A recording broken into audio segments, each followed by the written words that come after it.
আসসালামু আলাইকুম ওরহমতুল্লাহি ওবারাকাতুহু। সুপ্রিয় মিজান মিডিয়ার দর্শক মণ্ডলী, আশা করি মহান আল্লাহর অশেষ রহমত ও দয়ায় আপনারা সবাই ভালো আছেন। প্রিয় বন্ধুরা, আমরা আজকে আলোচনা করব তিনটি গুরুত্বপূর্ণ সুন্নত সম্পর্কে। বুজুর্গানের দিন তাদের অভিজ্ঞতার আলোকে বলেছেন, তিনটি এমন সুন্নাত আছে যেগুলোর উপর আমল করতে পারলে অন্তরে নূর ফায়দা হয় এবং এর দ্বারা অন্য সকল সুন্নাতের উপর আমল করা সহজ হয়ে যায় এবং অন্তরের সুন্নতের প্রতি আমল করার স্পৃহা জাগ্রত হয়। তার মধ্যে নাম্বার 1 হচ্ছে সহি শুদ্ধ করে আগে আগে সালাম করা ও সর্বত্র সালামের ব্যাপক প্রসার করা। মুসলিম শরীফ হাদিস নাম্বার 54, তিরমিজি শরীফ হাদিস নাম্বার 2699।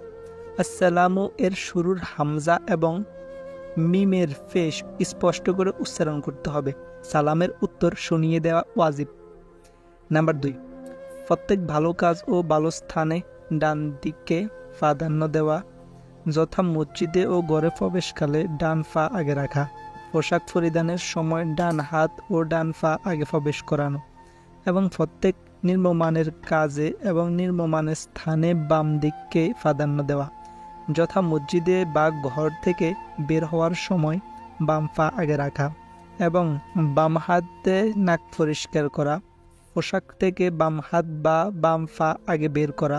বুখারী শরীফ হাদিস নাম্বার 168, মুসনাদ আহমদ শরীফ হাদিস নাম্বার 25043। নাম্বার 3, বেশি বেশি আল্লাহ তাআলার জিকির করা। সূরা আহজাব মুস্তাদরিকা হাদিস নাম্বার 1839। তাছাড়াও আরও গুরুত্বপূর্ণ 5টি বিষয় জেনে নিন। নাম্বার ক, উপরে ওঠার সময় আল্লাহু আকবার, নিচে নামার সময় সুবহানাল্লাহ, সমতল ভূমিতে চলার সময় লা ইলাহা ইল্লাল্লাহ পড়তে থাকা। বুখারী শরীফ হাদিস নাম্বার 2993, তিরমিজি শরীফ হাদিস নাম্বার 3383। নাম্বার খ, প্রতিদিন কোরআনে কারীম থেকে কিছু পরিমাণ তেলাওয়াত করা বা অন্যের তেলাওয়াত শ্রবণ করা। মুসলিম শরীফ হাদিস নাম্বার 791, বুখারী শরীফ হাদিস নাম্বার 5033। নাম্বার গ, 5 ওয়াক্ত নামাজের পর সুন্নাত থাকলে সুন্নাতের পরে নতুবা ফরজের পরে 3 বার ইস্তেগফার, 1 বার আয়াতুল কুরসি, 1 বার সূরা ইখলাস, সূরা ফালাক, সূরা নাস এবং তাসবিহ ফাতেমি অর্থাৎ 33 বার সুবহানাল্লাহ, 33 বার আলহামদুলিল্লাহ এবং 36 বার আল্লাহু আকবার পড়া। মুসলিম শরীফ হাদিস নাম্বার 591। গহ, সকাল বিকাল 3 তাসবিহ আদায় করা অর্থাৎ 100 বার কালিমায়ে সুবহানাল্লাহি আলহামদুলিল্লাহি ওয়ালা ইলাহা ইল্লাল্লাহু আল্লাহু আকবার, 100 বার ইস্তেগফার ও 100 বার কোন সহিহ দুরূদ শরীফ পড়া। মুসলিম শরীফ হাদিস নাম্বার 2692।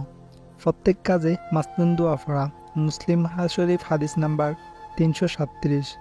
প্রিয় বন্ধুরা, এ ছিল 3টি গুরুত্বপূর্ণ সুন্নতের সাথে আরও 5টি বিষয়। আজকের ভিডিও এতটুকুই। আসসালামু আলাইকুম ওয়া রাহমাতুল্লাহি ওয়া বারাকাতুহু।